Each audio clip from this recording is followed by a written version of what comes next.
Hi hello welcome back to my channel.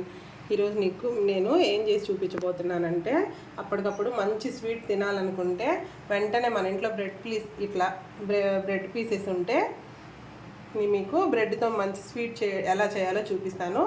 ఈ sweet తయారు చేసి చూపించే ముందు నా ఛానల్ని మీరు సబ్స్క్రైబ్ చేసుకోకుండా ఉంటే ఇంకా సబ్స్క్రైబ్ చేసుకోండి. ఇప్పుడు ఈ స్వీట్ని ఎలా తయారు చేయాలో చూపిస్తాను.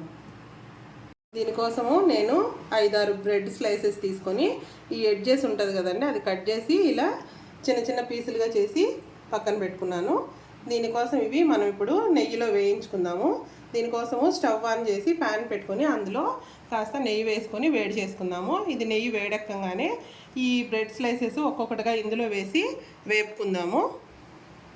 చూసారా, ఇట్లా వేసి కొంచెం దూరగా వేపిన తర్వాత తీసి ఒక బౌల్లో తీసి పక్కన పెట్టుకుందాం. ఆ బ్రెడ్ పీసెస్ అన్నీ నెయ్యిలో ఇలా దోరగా వేపుకొని పక్కన పెట్టుకున్నాను. అదే నెయ్యిలో డ్రై ఫ్రూట్స్ కూడా వేపుకున్నాను. దీనికి చూసారా, డ్రై ఫ్రూట్స్ కూడా వేపుకున్నాను. దీనికి 1 కప్పు షుగర్ అయితే నాకు సరిపోద్ది. మీ తీపుని బట్టి మీరు వేసుకోండి. ఈ కప్పు షుగర్తో సిరప్ తయారు చేసుకుందాం. ఇప్పుడు ఈ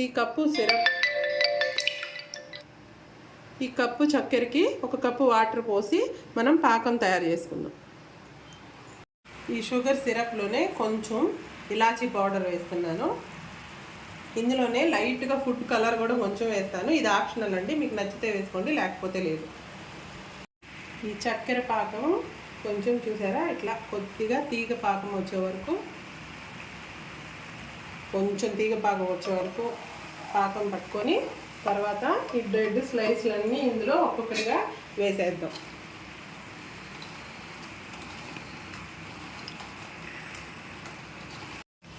ఇలా ఈ పాకంలో అట్లా ఇదంతా కలిపేసుకొని ఇందులో 1 చిన్న టీ గ్లాసు పాలు వేసుకుందాం.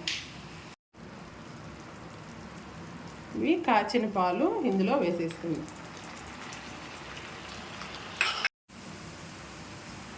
ఇప్పుడు ఇందులో మనము కొద్దిగా పచ్చికోవా అండి, ఇది స్వీట్ ఉంటుంది, ఇది దీంట్లో కలిపేసుకుందాం.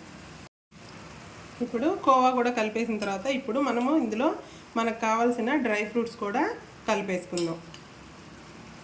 ఇవన్నీ కలిపేసుకున్న తర్వాత ఒకసారి బాగా కలుపుకొని ఇప్పుడు స్టవ్ ఆఫ్ చేసేసుకుందాం. ఇప్పుడు చూసారా, ఎంతో టేస్టీగా ఉండే బ్రెడ్తో స్వీటు రెడీ అయిపోయినట్టేను. పిల్లలకి పెద్దవాళ్ళకి అందరూ చాలా ఇష్టంగా తింటారు. మీరు కూడా ట్రై చేయండి. నచ్చితే లైక్ చేయండి, షేర్ చేయండి, నా ఛానల్ని సబ్స్క్రైబ్ చేసుకోండి.